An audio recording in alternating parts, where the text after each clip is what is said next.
I am delighted to say welcome back to Utah Motorsports Campus. Look at this view. Just a stunning venue here. This is the Pirelli World Challenge Grand Prix of Utah presented by Security National Mortgage. And this is now staging up and getting ready to go for the 8th round of the Pirelli World Challenge Touring Car Division Championship.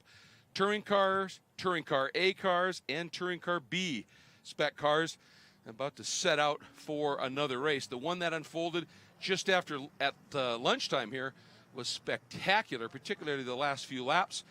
And we're anticipating nothing short of that in this one.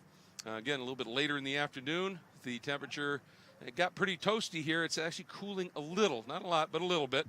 We actually had a little bit in spots, a little bit of dampness, but very, very minor, enough to interfere with a couple of the cars in a couple of the races. But now it is dry and it is ready to go. And we're just getting some VIP laps.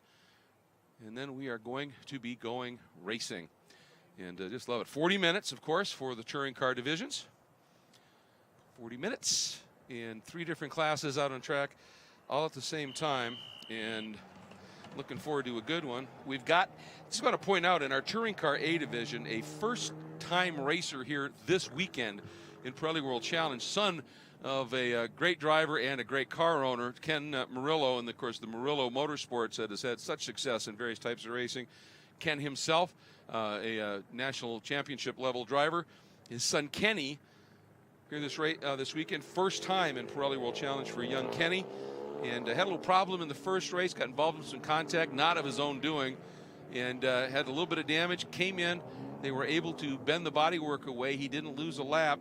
Went out and charged back to a 4th place finish in Touring Car A, and on the way set the fastest lap of the race, and that puts him on pole. So in only his 2nd ever race, he is on pole. So a neat story there, certainly. A couple others in the Touring Car A division. Another good story, Paul Holton had the off right at the start of the race and into the first turn, went way wide, and gathered it up, but lost a ton of ground, fought his way back, ended up finishing in 10th, and on the way set fast lap of the race. So he starts on pole, his 6th of the season. Race winner Greg Liafouge starts alongside. So we should see another great battle. Ari Belo, who actually qualified in 11th and finished in 11th, set a great lap. He starts 3rd in his BMW from Stephen Cameron Racing. Then Jason Clooney will start in the 4th spot. Tony Rivera, who had qualified outside of the front row for the first race today, starts in the 6th spot. He had some great pace as well. And we'll go through all of that. In the Touring Car B class, just a neat story here. PJ Gronke, who's been racing in Touring Car B in World Challenge for a number of years, almost won the championship last year, led it coming into the final round of the championship, and had some issues in it. It went away from him. He's had lots of podiums, but never had a win. Well, he got one earlier today. The absolutely delightful Canadian, well, that's kind of redundant, isn't it? A superb drive and a great win, holding off pressure from his teammate Kanan O'Connell, and gets his first win in Pirelli World Challenge. So just some neat stories unfolding today. Another of them let's go back to the Touring Car A category, Shea Holbrook, who's been racing in Touring Car all season long, and fielding a car in Touring Car A for Tom O'Gorman. And O'Gorman, of course, drives the new Honda Civic SI. And Tom has had a couple of good runs and kind of inspired HPD, Honda Performance Development, and the Honda folks. And they said, we'd love to have 2 cars running in Touring Car A. And Shea said, what do you want me to do? And so 3 weeks ago, they got a stock car, got a new stock Honda Civic SI, built it up, showed up here on the test day. They still had the stock suspension, and there's very little you can do, but you can do minor things. They put their IBOC package in at the end of the day after the test day. And Shea, the last lap in qualifying, put it on pole, led the early parts of the race, made a little mistake, ran wide down in turn 1, dropped back into 2nd, and then came back, got into a great battle with Eleven Goulart, who ended up with a 2nd place finish with Shea. She figured the car out, went to the front, was able to stay there for a win. So nice, a lot of wins in Touring Car A. Great to have her back in this division, and responds with a great drive. And the third big story there is Craig Stanton in the Toyota TMG built 86 Cup car in its first ever road race in North America after having done some autocrossing and drifting. Craig Stanton started in the 5th spot and ended up bringing that car to a fighting 3rd place finish in its North American debut in road racing. So That's pretty impressive stuff.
Well, folks, as I often say, on the second day of racing, but today, since touring cars have a doubleheader on the same day, this is the show that the race that gets turned into our CBS Sports Network coverage.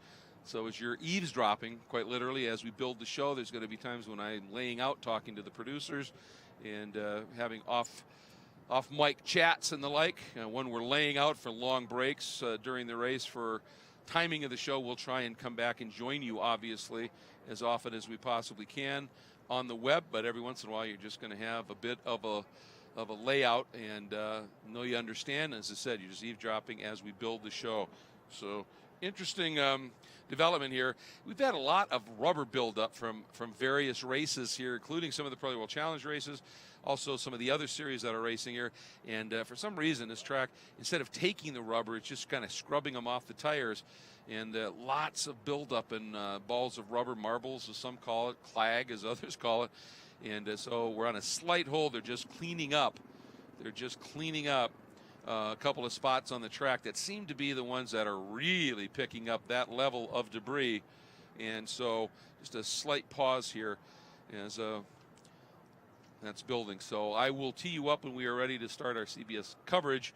We'll do a little pause and then we'll pick it up, and we'll be underway there. But one of the big stories, and I'm certainly going to allude to it, but we have a new, for the touring car divisions, a new safety car, pace and safety car. It's the 2017 Honda Civic Hatchback Sport. You can see it just at the front of the field there, left of the screen, with that pale blue front end on it, and the rest of the colors. Great to have them on board as our official safety vehicle for the Pirelli World Challenge touring cars. So I want to make mention of that again here, but just wanted to throw that out for you here.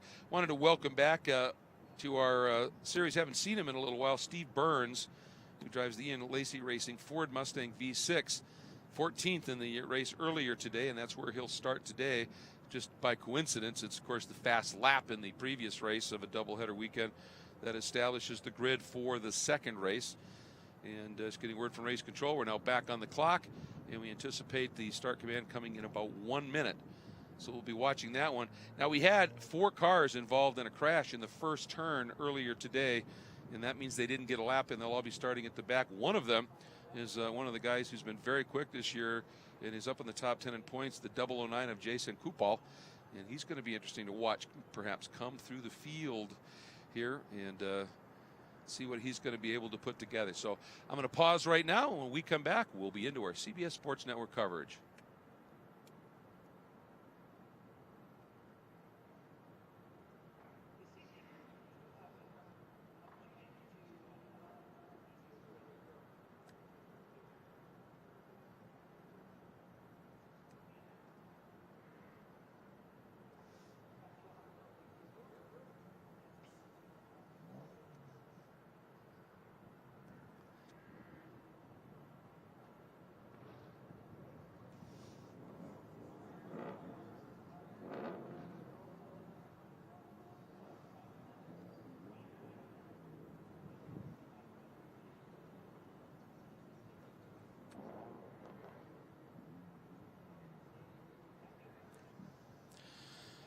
All right, and the car's setting off on the formation lap. Again, this is the second race of the weekend, which means we are setting up for a standing start. This is going to be great fun here with this huge field, almost 50 cars strong.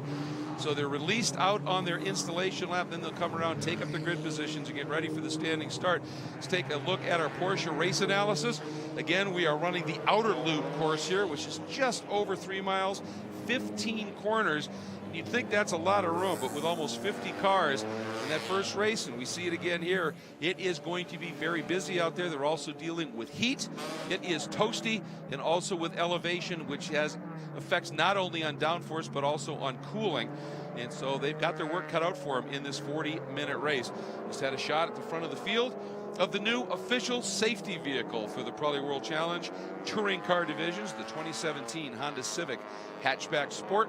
Great to have Honda on board as our official safety vehicle for the remainder of the season for the Pirelli World Challenge Touring Car Division. There is a good look at that beautiful machine as it leads the field around, and pole sitter Paul Holton.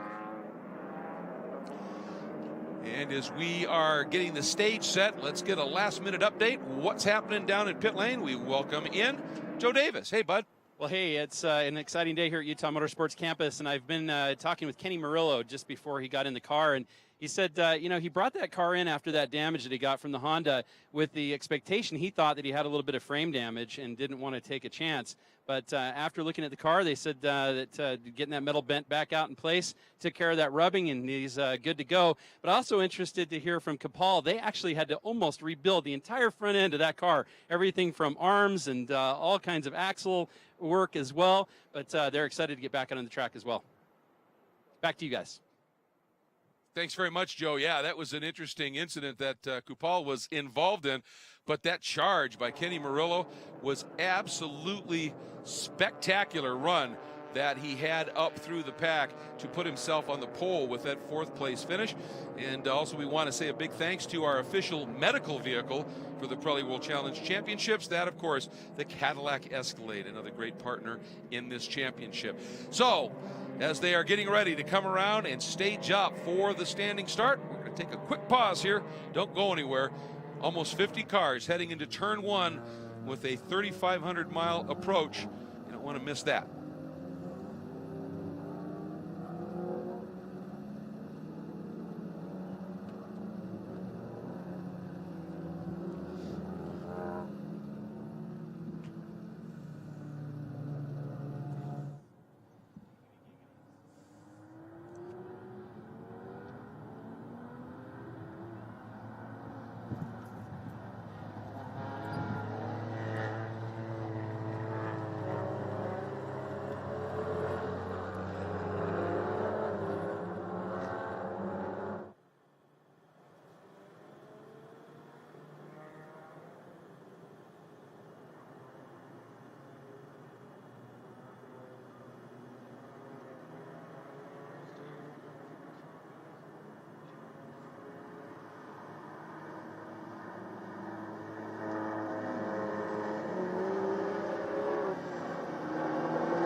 And welcome back, everybody, to an absolutely beautiful day at the Utah Motorsports Campus as we are set to go for round 8 of the Pirelli World Challenge Touring Cars.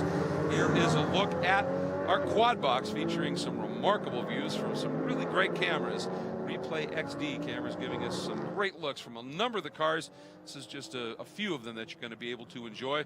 And as you can see, the field now coming up to take their positions for the standing start. Now, obviously, in a standing start, it's just from a dead stop launch down to the first turn. However, on any restarts, you've got the VP Racing Fuels acceleration zone, which is that last couple of corners here called wind up and release.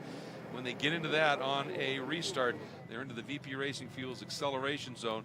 And here we go, the field coming up. Paul Holton, even with a 10th place finish, had a tremendous comeback drive after running off track, and that put him on the pole. He had a great lap set in that. And I'll tell you, Jeff, looking forward to this. Almost 50 cars on the standing start. Revs are up. You can really see the debris, though, on that left side. So Paul Holton has the disadvantage with being a front-wheel drive car versus the rear-wheel drive BMW of Greg Lafuge. And heard a couple of cars there doing a practice standing start. I know that's really not allowed, so hopefully Pirelli World Challenge officials don't know who that was. But you see, look at the debris there on that right side. Boy, it is, isn't it? And, you know, I wonder if that off he had in that first lap, he's used to the downforce that car makes. And with this thinner air, it's not quite as effective. All right, the yellow lights have gone off on the start sequence lights on the right side. Now we are ready to go racing.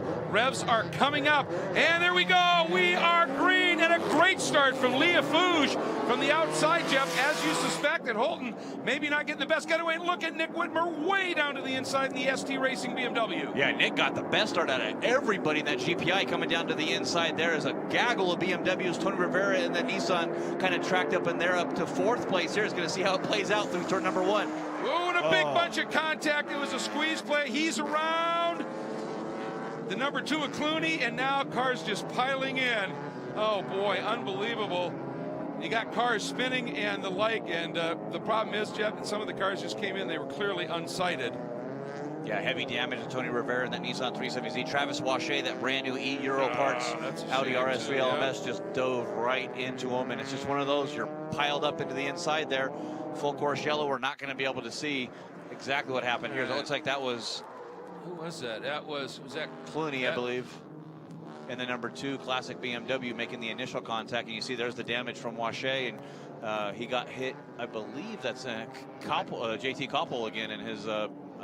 second of the Audis. I think that might have been Holton, because Holton got swallowed up. I think it was Holton that got into the back of Rivera down there. There's a look at Wache stepping up from touring car B right into these ranks and had a great qualifying run for them. Watch it here, and that's Holton way down the inside, got into Rivera.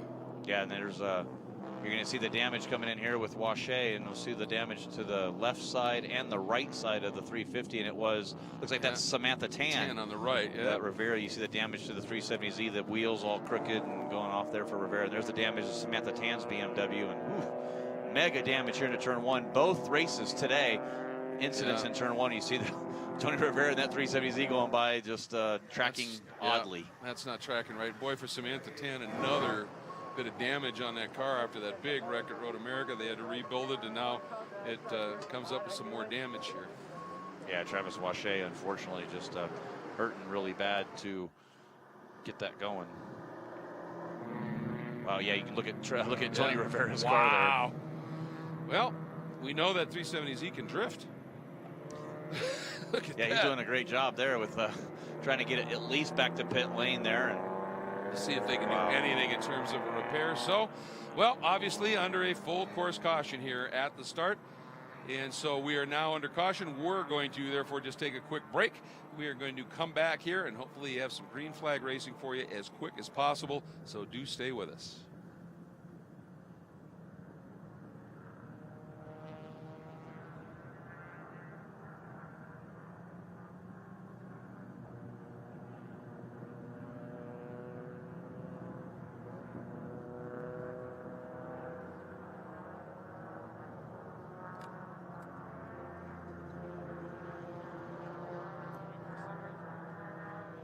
This is not what Tony Rivera wanted to have happen, nor any of the other cars involved, but he got a great start, and that car's been quick, Jeff, and he's been fighting some issues with his brakes.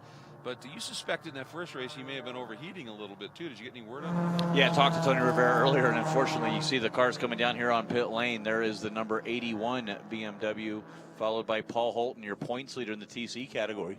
So Ruad and Holton down on pit lane. But Rivera said that's a touring chassis 370Z. He put the Akibono brake systems on it, which is the Nismo version or track day version of the car. Okay. And the master cylinder was paired wrong with the brake caliper, so it wasn't working. So he switched back to the Nismo ABS computer and pump, and fixed the problem. Unfortunately, had another failure with the brake system, ran off course, filled the radiator full of debris, and just like I had suspected, started to pull timing, lost some power, and he couldn't even rev it over 5,000 RPMs in that first race. And unfortunately, has a lot bigger problems here today than he did earlier.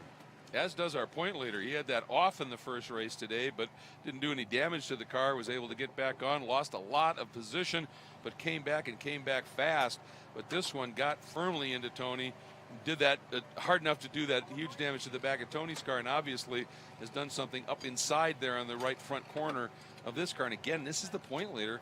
This is a potentially big development here. It is, and not to call anyone out, but you know, Jason Clooney looks like he was making it 3 wide there in that BMW and just turned right down on the cars there onto the inside, and it was just that effect where it's everybody's in a bubble and right there, and it burst, unfortunately, and a lot of big damage there. No fault of Travis Wachet. No, it's devastating. Not at all. That Indian Summer Racing team and that brand new Audi RS3 LMS with that EuroParts.com sponsorship on the side of that car, able to step up into this category now, and just huge hit for him as well.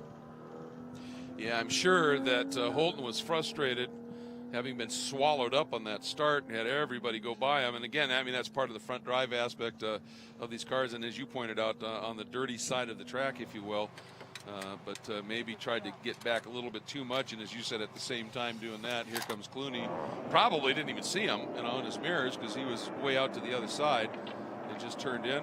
Great work here by the EV crews. Samantha Tan's machine is up on the back of the flatbed. Yeah, great to see the Cadillac Escalade safety vehicle there as well, the med car that follows the field around, and they were able, because on that start, they were able to be right there on site. But yeah, devastating, like you said, Greg, for Samantha Tan. The issues continue. Good start from her teammate, Nick Whitmer, though. She see up to third place here on the start. Yeah, he just timed it to absolute perfection from 7th to 3rd. And again, Greg Liafouge to the front, and we saw what he did when he got to the front in that first race today. He is just so strong here, but the guy who's impressive with that run, he qualified and finished 11th in the first race, but turned a lap that was quick enough for 3rd, now sits in the 2nd spot, is Ari Balo, and this is a guy that has come good here as of late. He's one reason I think he's just getting an awful lot of seat time. I was just going to say, yeah, he's driving, I think, in every single session here this season, this year, running his BMW M3 in the Sprint X competition as well. So getting a ton of track time. It looks like Paul Holton, that C360R team, able to get that car back underway. Well, that team, Carl Thompson and that group, are about as good as it gets, and for him to be able to get that fixed, he's going to have some aero problems down this long straight, and this car is really quite aero dependent. And one of the things they've said is it's designed that way, which means when the aero is not effective, it necessarily got a bunch of mechanical grip in it.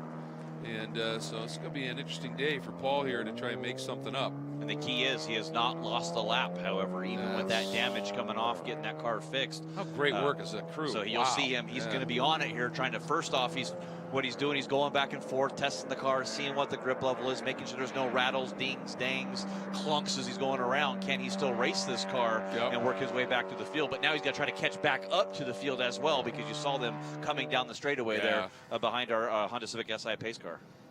So hustling it around in that FAF Automotive Race Day Foundation C360R full Audi RS3 LMS. A little bit worse for wear at this stage, but hustling. You can see the pace car was on the complete other end of the track. So yeah, he's got to make up some ground here in a hurry. Going back to our TCA category, though, Tom O'Gorman.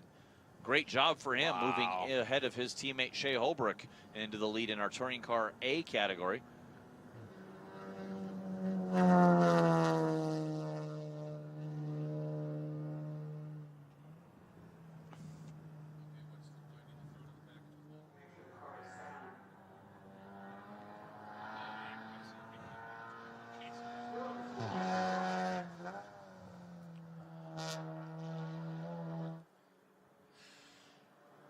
Paul Holton is on the throttle. He is trying to catch the back of the field before we go green in that C360R Audi RS3 LMS. Went to the pits, Jeff.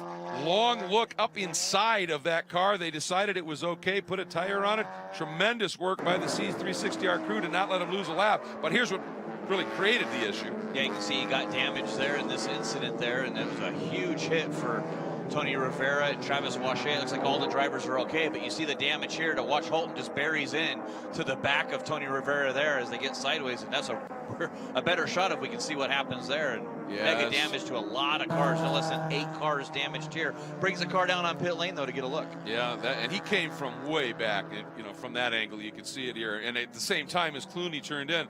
But that's how quick the crew got it inspected, got a fresh tire on it, pulled stuff away, and got him back out on track.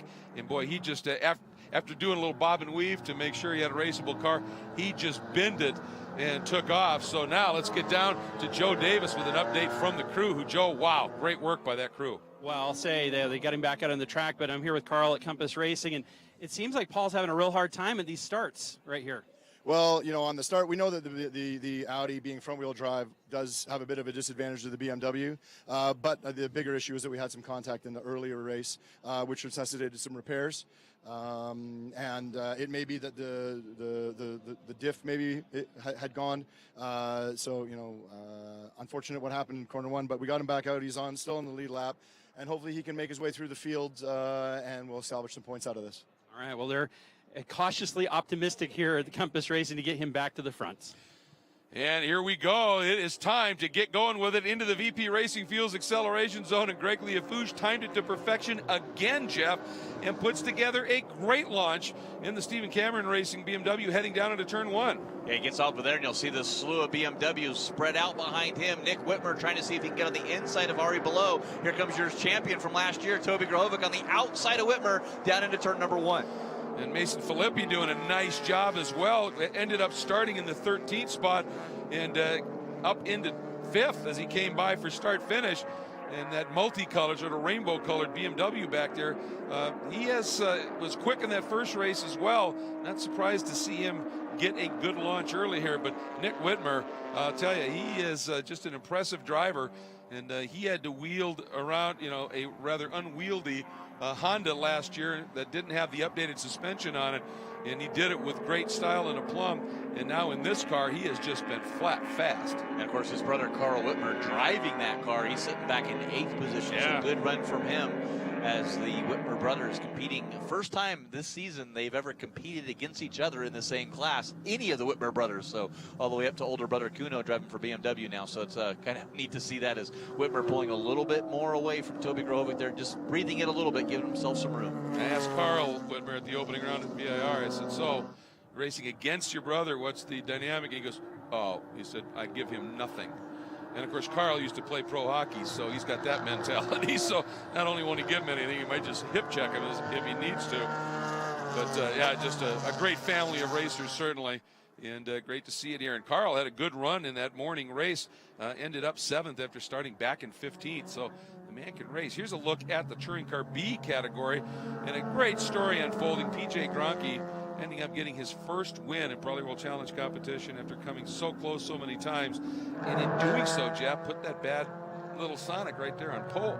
He did too, yeah, and just a perfect weekend so far for him, as Utah Motorsports Campus has been nice to PJ Gronke as we go back to our TCA battle for second place, as Shea Holbrook holding off Elevon Goulart, and it looks like, oh, one of the Zima Motorsports teams. Shut down Peronic, I think. Not sure what happened there. It is, yeah, absolutely. That's a shame. You can see some smoke on the right side of the car. Now, he had been our best standing start, the Optima Batteries Best Standing Start Award winner. 13 spots he made up in the opening lap. And but he's got something that's not right, apparently, with that car. Has a nice job there. Pulled off, let everybody go, and then just pulls it off into the entry to pit lane. But you talked about this battle here. Is Shea Holbrook running right now in the 2nd spot. It's your teammate O'Gorman that got a great launch, but it's the 23. Eric Powell, look at that. Yeah. That team, unfortunately, with Tech Sport Racing and Eric Powell in that Scion FRS, has gone through 3 engines. They just changed the engine between race 1 and race number 2 for the 3rd time. And he says, I got something good here. The car is handling great. I love this new platform. Ran the Mazda MX-5 all season long. As the battle is heating up, right behind him is Matthew Fosnot defending down to the inside against Kenny Murillo and Elevon Goulart, Craig Stanton. They're all in the mix here for that battle for 3rd. I think if Fosnot does that one more time, he's going to get a bit of a warning. That was definitely in reaction to the guys behind here.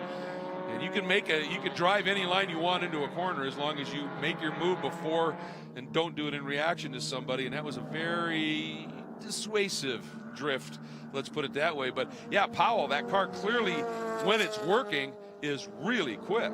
Very quick, and that was the car that Darrell Har actually campaigned last season at the season finale at Mazda Raceway Laguna Seca. So it was Eric Powell and that Tech Sport Racing team prepping it, getting it maintained for Eric, as somebody bouncing over the curbs all the way back there. Shea Holbrook, your race winner earlier, holding down this third position now with Eric moving up to second. And he's trying to see if he can run down Tom O'Gorman, lapping about a second quicker than O'Gorman that previous time by is Eric Powell. He is on the prowl. There you go. Hey. Nice, well done. That BMW that's in the middle here, that is Jacob Ruud, who had a real good race the first race this weekend, a little earlier today, with a 4th place finish. I think he got caught out in that first corner incident and didn't damage anything, but took some major evasive, and he's all the way down at 28th overall. And he's just trying to clear these touring car guys and get after it again here. And is that the 74 of Fosnot trying to get a run on Shea Holbrook now for 3rd. And Goulart's tucked right in behind Kenny Murillo. And look at this for the lead. Powell to the inside. Yeah, the Honda Civic's got some legs on the straightaway here, but Eric Powell way down in the inside, late breaking move, makes the pass over Tom O'Gorman. And makes it stick. Look at that. That thing just hunkered right to that apex, didn't it? That was impressive. Deep on the brakes down into turn 1. And we have a new leader. It is the Scion FRS in the lead in front of the Honda of O'Gorman. And then still sitting in the 3rd spot, the team car of Shea Holbrook. That's your top 3 in Touring Car A. Right now, Leah Fouge up front in the BMW, leads Ari Belo in the BMW, and 91 Whitmer in the BMW. And in Touring Car B, Gronke and O'Connell in the Chevy Sonics running 1-2 over Jasper Drengler in 3rd. So we're going to pause for just a moment. A lot of racing yet to go here in Pirelli World Challenge competition at Utah Motorsports Campus.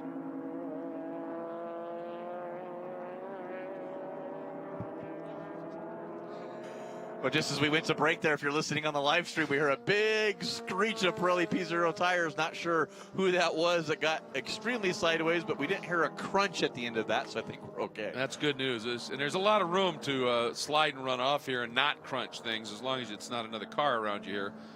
Boy, Powell has that Scion working, doesn't he? Yeah, we could call it, I think we actually prefer to call it, I believe, a Toyota 86.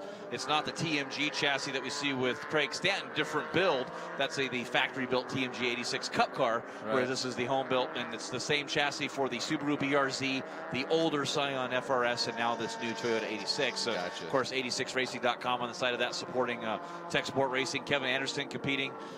We have the 2 Chevy Sonics from Tech Sport Racing, so just a huge contingent from that team based in New York City. His wife, Deb, full family run there. As the battle really heating up here in TCA. Matthew Fosnot, Kenny Murillo, and Shea Holbrook there. Did you see Murillo tried to pinch the exit to get a run on Fosnot? The pinched it so tight that orange Murillo Racing Mazda Global MX-5 Cup car, big moment, sideways moment, and in those cars, that just kills your momentum onto a 3,500-foot straight, and you can see he paid the price for it. Yeah, he's going to have to go full protection mode here is Fosnot, and Murillo's nowhere to be found as you see Elevon Goulart pushing his teammate down there into turn number 1. Desperate to try to get back to the front end of this field, and Goulart and Fosnot really so far as Murillo looking everything he can to get by him is really on the front end of this points championship for the season. Without a doubt. And Fosnot and Goulart, if I'm following him down into turn 1, I'm giving him a little run. Just a little. It's just been that kind of a day. But yeah, Murillo has just been very, very impressive for his first start in this championship this weekend here. And hope we see a lot more of him. Aggressive move down into Black Rock. And that wasn't going to work either. We're going to pause here. We'll be right back with our coverage on CBS Sports Network. Okay.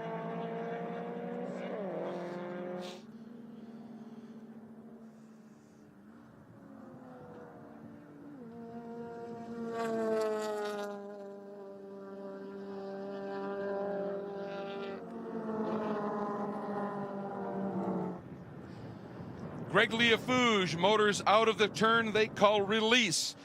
Well named as it sends them down this long 3,500-foot front straight. He's built up a margin. Let's get the official this time over Ari Bello at 2.3 seconds. But here's another look at what caused a big moment in a long caution at the start of this. Paul Holton getting a little aggressive, getting hard into the back of Tony Rivera, and then some other cars piled in. and just multiplied the effect here. And Tony Rivera was able to side drift that car back into the pits. Joe Davis, what's the word from the Brass Monkey team? Well, the Brass Monkey team pretty unhappy, especially Tony Rivera, who has been collected yet again on a really good start. He was on his way to a good curve there on the first turn, but you got to, I know you're frustrated, aren't you? I'm pretty frustrated. I mean, I'm a very low budget team. I'm the one who builds the roll cages, builds the whole car by myself, and to be running in, this spec BMW class and have a good start like that. And I had another car written off basically by by poor decision making. And that was at the end of a race. And that was at the end of a race, yeah. And this one, I mean, it's, you just can't buy good decision making. I mean, that's what it comes down to. I really feel that there needs to be more of a process to get into this series rather than a checkbook.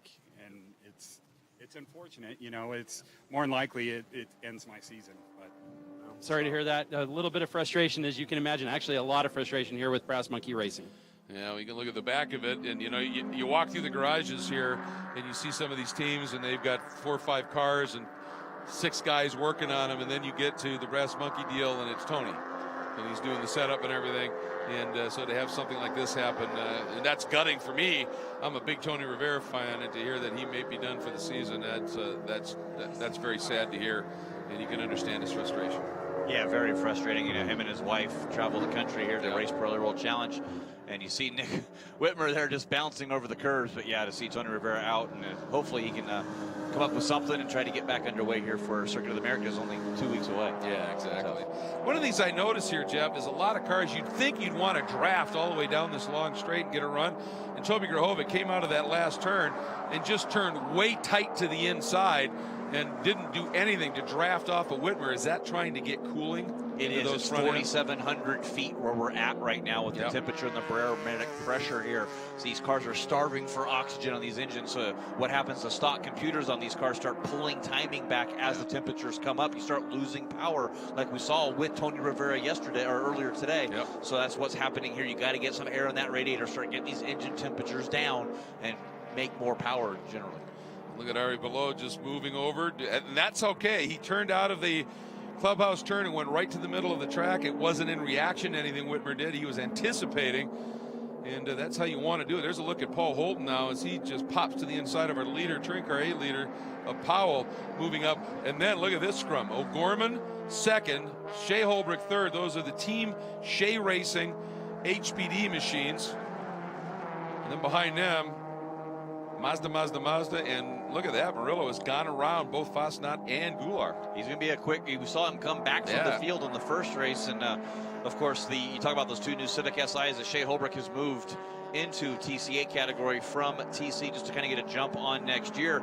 But got to give a huge shout out to Andy Stinson from Bubba Burger. Got my Bubba Burger today, so it was great sitting there grilling as you see. Whoa, big thing from Kenny Murillo there. Yeah, it was Murillo again tried to get a run. Came up the inside, and I don't think Fasnacht saw him and started to turn in just a little bit. Murillo had to swerve, and as Murillo went by him, I thought I saw Fasnacht kind of wave out the window like, sorry, dude. Yeah, and you saw Elevon Goulart go way wide there. Not sure if he had a problem, but Craig Stanton is by him, and Elevon Goulart looks like he might have pulled off. Not sure what happened to our 2016 champion points leader here in TCA category, but he is nowhere to be found now. As I saw on that last shot, he pulled right off the track. Well, maybe it was Goulart that I actually saw. So maybe something broke on Goulart, and that's why Murillo had to suddenly turn, and he gave him the wave. And we'll try and get some information on that. That's a huge development, as you talked about, the points leader. And there he is at a crawl. Oh, man. He's pulled over there around knockout. Yeah. It's on the inside course of the right hook there, and he's off to the inside, should be in a pretty safe place, but looks like it's got no drive or will not move forward. That's very unfortunate. No question. Is O'Gorman in the Carbotech Brakes Grid Life Honda Grid Life? Pretty neat concept as it sort of blends motorsports with other active lifestyles, music and the light, and they are having for Tom sort of what they call their billboard event, Grid Life South, just a couple of weeks at Road Atlanta, August 25th through 27th. It's open to the public, and he's the pro that kind of meshes everything together. Get a chance, go see that. He's under attack from teammate Shea Holbrook, but they've opened up a little margin back to the Mazdas, so we're going to pause for just a moment, and we'll be right back with you. Stay with us.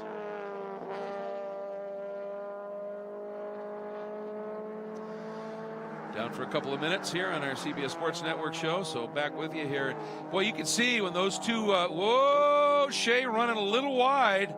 And I think that was, she got a great toe, Jeff, down that front straight. And I think she may have carried just a little bit more speed than she had previously down into turn one. Yeah, she was booking it there with her draft and her teammate there. And it's unfortunately going to let Murillo and Fosnot get around her here. As somebody dropping a couple wheels off there on the exit there. I believe that was Gorman.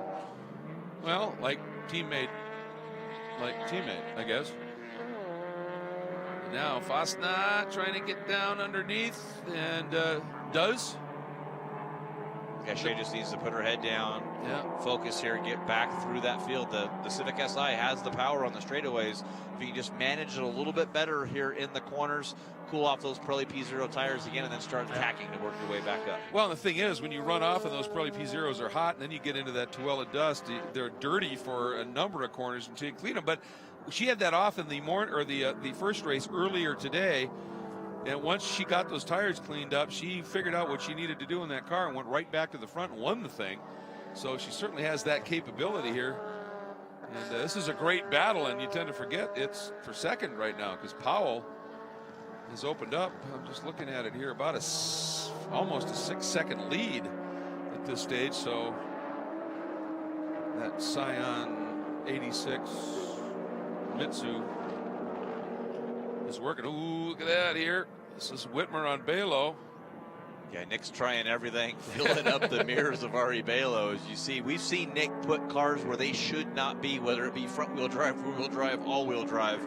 And he knows basically the limit of that BMW M235i and sometimes goes beyond it every once in a while. But Nick Whitmer really pressuring Arle Belo, and then he's got to be careful there for Ari, if he holds him up too much. Toby Verhoeven's going to start battling here for that battle for second. Now starting to work up through against some of the other traffic out there at this stage. It's the 73 of Daniel Moan, who's running the older MX-5 Cup chassis in Touring Car A, so he's trying to be a little mindful of this group coming through. We're going to pause for a sec. We'll be right back with CBS Sports.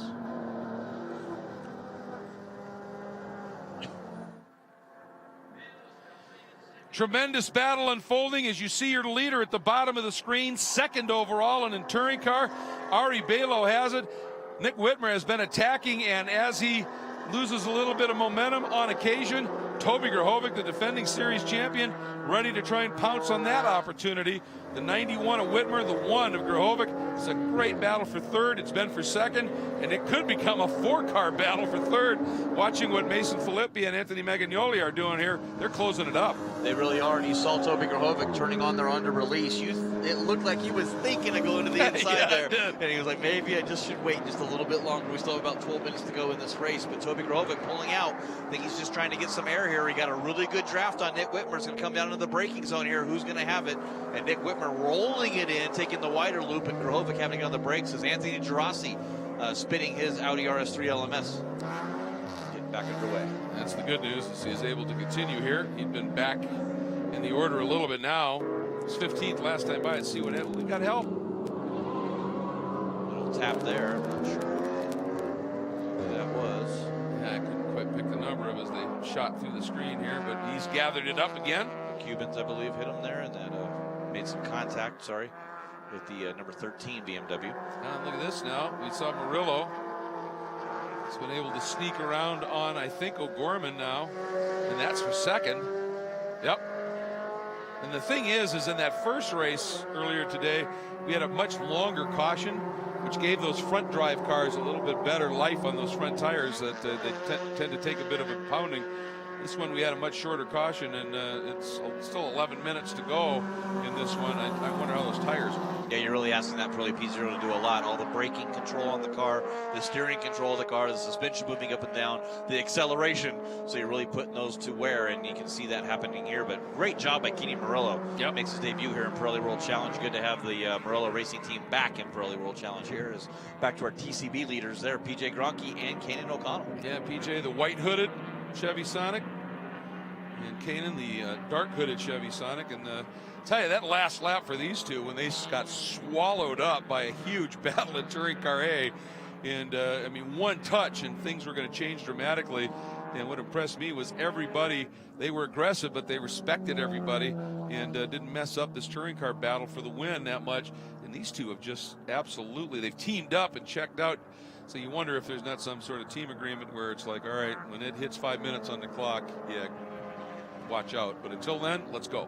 Yeah, and they're doing a great job. Of course, Chevrolet Sonics with the Tech Sport Racing team, and PJ Gronke all over the curbs here, was just ecstatic getting his first Pirelli World Challenge race victory. Actually kind of lost one at Canadian Tire Motorsport Park, his home race, due to a red flag. He got pulled back, taking that win away from him. But this is a good scrap here. Raphael, you saw that back there, and then Ogmok and Curl leading that group in that number 06 BMW. Yeah, this is a stout run here. Reared in Motorsports. We saw them before with Skull Candy. From way Max Fedler back down there comes Max. And I got to think Max Fedler, I apologize, in the 05 was that contact with earlier with Anthony Gerasi. That makes sense. Right behind him, is that Omak? Omak and then JT Koppel. Yeah. Koppel, you saw that damage to his and the new body work there. That Berg Racing team really changed the most to the front end on that after the damage he had in the first corner on race number 1. Yeah, it was nice John Weisberg to pop in here and say, we got it fixed. He's going to go. Ooh, boy, I'll tell you. Omak is just being uber aggressive. Oh, maybe too aggressive, and around he goes. Lucky not to collect those cars. Wow. That's threading the needle backwards. Holy moly, that was a big-time tank slapper there. Another one of these classic BMW stabled cars. Watch it here. Yeah, just got up on that outside curbing there, that big rumble strip there. And it's really, there's a dip on the inside of that corner, and then it sort of drops off, flattens out on the top. So if you get over that little edge there, you just lose the grip of the car, and that's exactly what happened. Just lost it, back and came around. Boy, did JT Kopal choose wisely. He had a couple of ways to go and somehow managed to read it and made the perfect call. 8.5 minutes still to go here. 5.1 seconds is the gap to overall leaders as Omak got back underway here. He still looks like he'll drop back to about the 13th, 14th position as now our TCA battle still has been like this all race long as Shea Holbrook starting to work her way back up through the field. You see Matthew Fosnot up ahead, that is he is sitting in the 3rd position. Kenny Morello in 2nd, Eric Powell still leading in his Toyota 86 from Tech Sport Racing. Murillo 2nd, Fosnot 3rd, then O'Gorman and Holbrook in their little inter-team squabble at this point. There is Craig Stanton, who had that tremendous run in the first race after qualifying 5th on debut in North America for the TMG 86 Cup car, and then ended up with a podium in his first race, finding the going just a little bit tougher here. It is, and of course that DG Spec team, no stranger to Pirelli World Challenge competition. Your 2010 team champion, driver champion, manufacturer for Scion with Robert Stout behind the wheel, so brought that Scion TC, returns to Pirelli World Challenge 7 years later with this factory-built TMG 86 Cup car. Great program, great driver. Good to see things coming. Hopefully we can see them more than just here at Salt Lake City. That would be great. I think the car is a perfect fit in Touring Car A. Hope to see a lot more of it.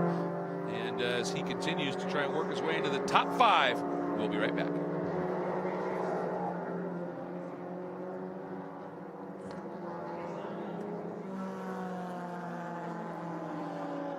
So we're back with you here on our webcast. Yeah, it's been a great addition, and that car really is a solid program. Look at this, Kanan O'Connell has gone around and picked up the lead in Touring Car B, got around PJ Gronke, just in front of this group, just caught it out of the corner of my eye. And Shea Holbrook now being attacked by Craig Stanton. This would be for a top 5. Yeah, Craig Stanton pressuring Holbrook as you see Tom O'Gorman dropping tires off again on his Honda Civic Si, but Craig Stanton all over the back there as Matthew Foss not trying to work his way through our TCB leaders. And I know PJ Gronke did not want to see that happen, slotting in between them. Once you lose that momentum or you lose that draft in a TCB car, it's about a second and a half slower here in the draft for TCB. Wow. Yeah, that is significant. You think about it, 3 miles long, 15 turns. And boy, I'll tell you, in that traffic, PJ actually got a nice run. Couldn't do anything with it. Got right up onto the back of Kanan. Now Shea trying to work through, and I thought she might force Kanan out a little wide. PJ was hoping she did. You could see he was adjusting his line to take advantage of anything that might happen here. Yeah, trying to go right down to the inside there and do the old over-under. It was PJ. You saw him hit the brakes and setting that up a little bit earlier. Yeah. But just could not get that happen. But the battle will rage on in TCB as our TCA starting to spread out just a little bit here. This is a battle for 5th in our TCA category against Shea Holbrook and Craig Stanton. As they come working through the part of the track called, it's a great name, the Attitudes. First, second, and bad. And down at the bottom as Stanton continues his attack. Up front, Belo Whitmer, that battle for second overall. 3/10 separate them. Grahovic only 3/10 back. That one is exceptionally close as well, and that's for podium positions. This is for top 5. See what Stanton's able to do here as we're now closing in. Oh, Holbrook way wide, gets out in that dust and debris, and just did a nice job to keep it on track, but just had no grip. It just pushed wide, and Stanton's through. This is a brand new car for them. I'm sure they'll get some more time on that, more development, and get it back underway. All right, gonna pause. We'll be right back with our coverage for CBS.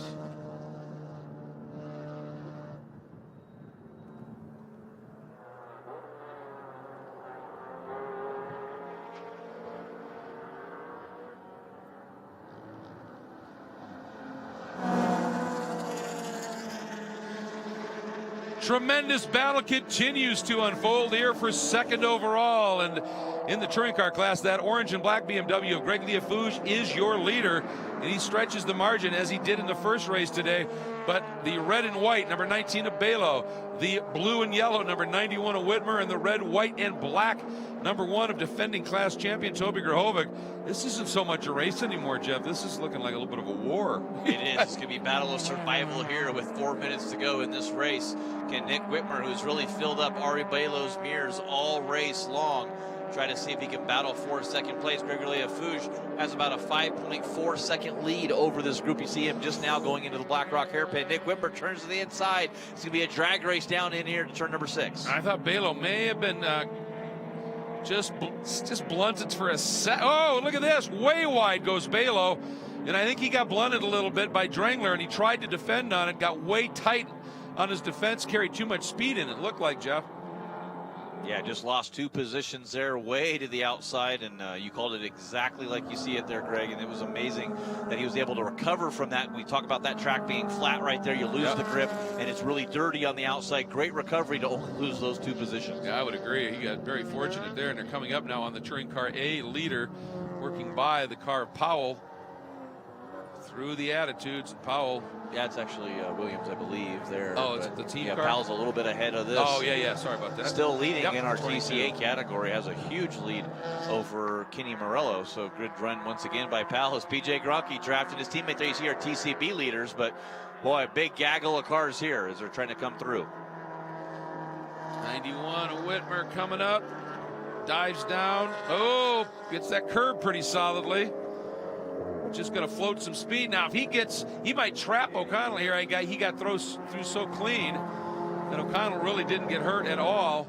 And PJ may get bottled up here just a little bit. It wasn't too bad, was it? PJ may actually got a nice run using the banking of release.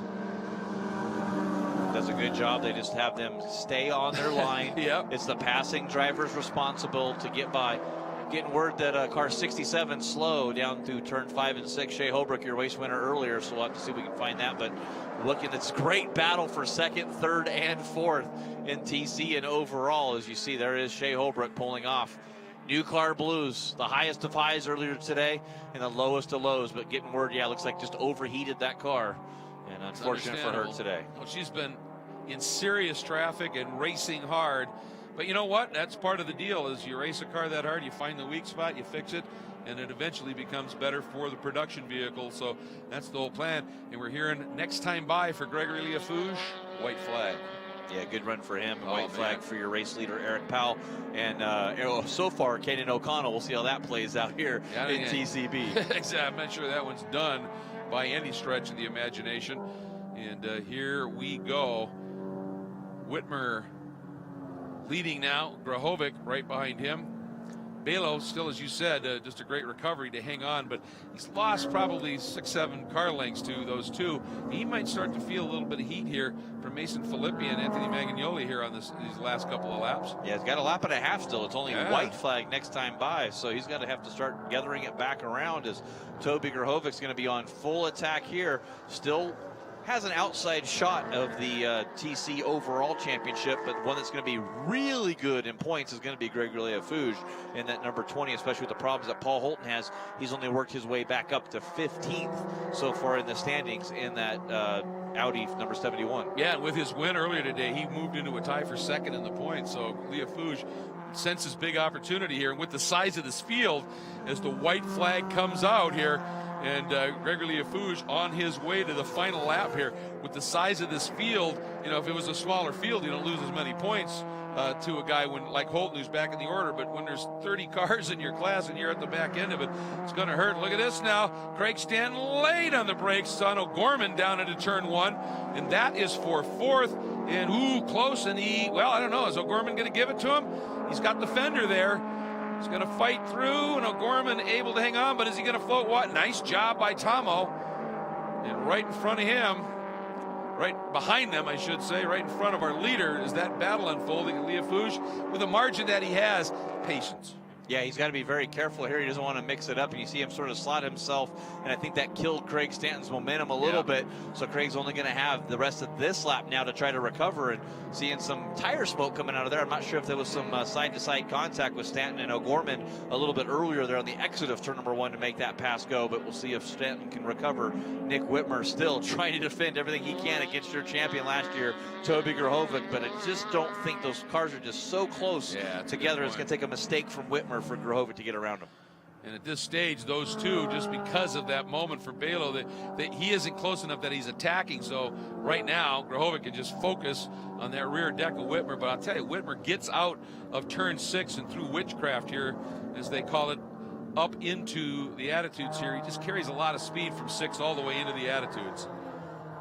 I see him lift that inside tire down there on the second attitude, comes over to bad attitude by the end, because by the time you get through it, you have a pretty bad attitude into the Tuella turn, using every bit of curb they can, bouncing over the gator strips, and you see this battle with Tom O'Gorman and Craig Stanton. It might come into play here for Nick Whitmer and Toby Grahovic. Well, the thing is, Liafouge, we saw him get around O'Gorman and Stanton, so if Stanton's going to do it, it's got to be now, because here we go, out of the final turn, onto the front straight. What a run this weekend by Gregory Liafouge. The Stephen Cameron Racing BMW M235 IR BMW sweeps in touring car at Utah Motorsports campus. Behind what unfolds, Whitmer is going to hang on over Grahovic, and O'Gorman survives the onslaught from Craig Stanton. So it'll be Whitmer and Grahovic completing the podium. Here is your leader in the touring car A category. And then that car's been used up a little bit. Donuts and wrinkles on it, but and flare and back of the car flaring around, but it's had speed. Clearly has speed. It sure has, and I guess the third time was the charm, so to speak, for the third engine change on this car, that Tech Sport Racing, and they had to do one of those engine changes between the two races here today, so really about 4 hours to get that engine change done. Impressive. So good job for that team. Like we said, that's just a husband-wife team with all the cars they got here, as we see our touring car B-spec leader, Kanan O'Connell, coming across the line with PJ Gronke, second place. So congratulations to Kanan O'Connell, your race winner in TCB today. Yeah, and Curl doing a nice job in the 06, the white 06. Actually ends up finishing in the top 10. So tremendous for him. And look at Paul Holton able to fight back to 12th. That's huge in terms of his championship chase here. And for Kanan O'Connell, I'll tell you what, he came in here third in the points. He closed it up a little bit. at that first race. And now with that win, it's going to be closer still. That top 3 in points, I think, in touring car B spec right now is going to be incredibly close. Well, Eric Powell here still, he was, unfortunately for him, the second place of Kenny Murillo got lapped by Gregory Afuge at the finish there. So all he has to do now is just bring it home here in the 86racing.com Toyota 86. Doing a great job here as he's going to try to pick up his second win in Pirelli World Challenge competition. Was able to win at the season finale in that Mazda MX-5. Now he's going to come by on the release and get his second win. The past stunt driver. He knows how to drive these cars on 2 wheels and jump them a couple times. And Eric Powell getting the win. The 86 Racing gets it done, wins in touring car A. And I was going to say, when you are having motor problems and then you have to do a change and you're racing at elevation and the concerns with heat, and he was a little nervous, but he's pumped inside there now. He is our VP Racing Fuels hard charger as well. What a drive he put on in this race, and ended up, as you said, with a pretty comfortable win at this point. So we're going to pause, because when we come back, we're going to hear from our winners in the touring car divisions of Pirelli World Challenge.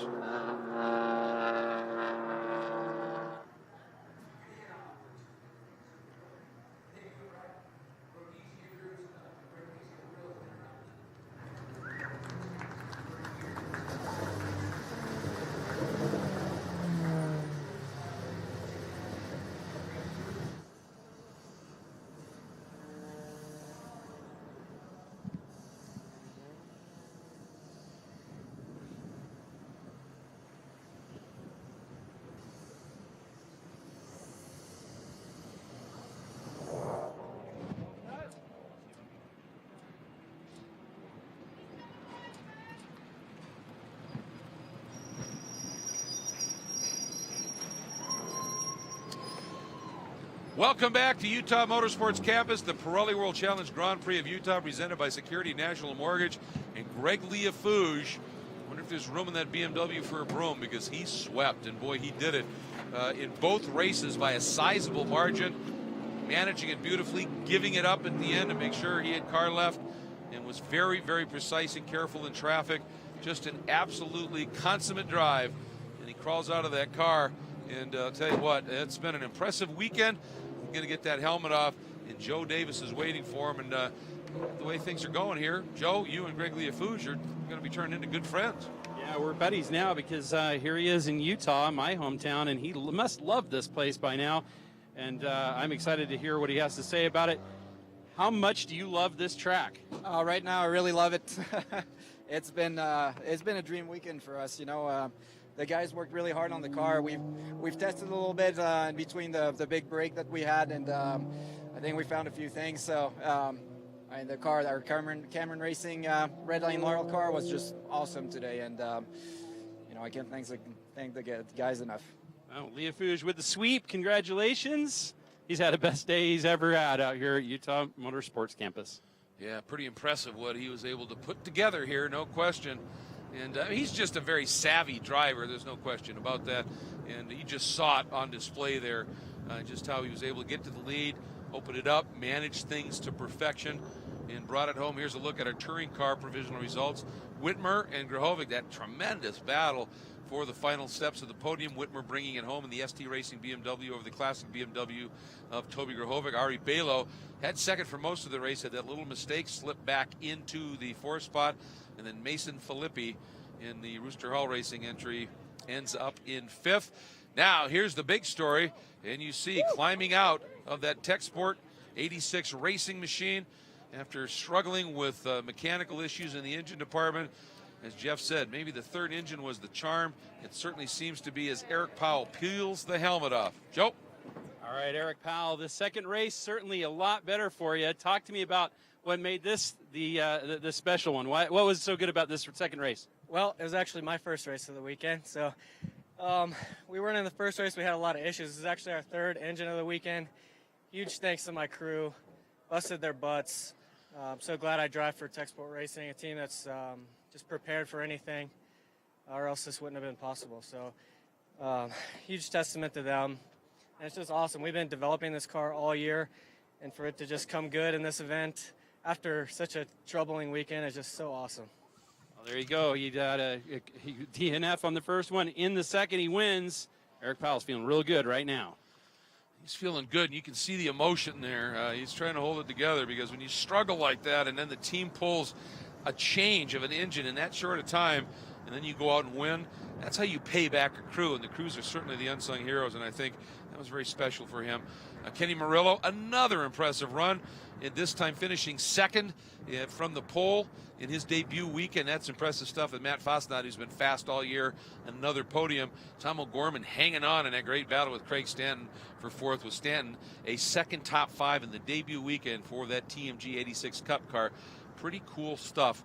You can see Shea Holbrook down there at the end, who's right in the middle of that top 5 battle for the entire race, until having problems a little later in the going. Now, in the first race today, it was P.J. Gronke getting the win, and this time, Joe, the teammates swapped it up. Yeah, talk to me about the difference in this second race for you guys. You know what? I wouldn't say too much difference between the second race. I think, strategies just played a little different. The traffic played for difference. And, yeah, that was honestly, man, that was hardest, clean racing ever. So big thanks to PJ and the guys, man, for good, clean racing. Warmer track for sure, but it looks like they are very happy with that swap, and a good race for them. Well, obviously you always want to beat a teammate, but you always want to beat them clean. And when your teammate races you clean, like Kanan did to PJ earlier, and PJ returned the favor, that makes the team dinners a lot more pleasant. There's no question about that.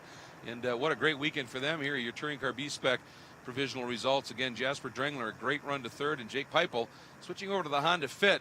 And he's been running another make here earlier in the year, and maybe just having some adjustments, because he certainly is a very fast young man, no question about that. And that's how the order finishes up here. So that's a wrap of the 8th round of the Pirelli World Challenge Touring Car Championship here at the Pirelli World Challenge Grand Prix of Utah, presented by Security National Mortgage. And I'll tell you, it's tough to find a more scenic racetrack here in North America than Utah Motorsports Campus here in the mountains and in the Great Salt Desert. And that's a shot that has become pretty iconic in this area. And the good news is, folks, you're going to be able to enjoy it a bunch tomorrow as we have more racing coming your way. And, of course, as always, it will be covered right here on our global webcast. So make sure you tune in, and we will see you tomorrow. So thanks so much for Jeff and Calvin Fish. I appreciate it. I'm Greg Creamer. Have a great time tonight, and take care.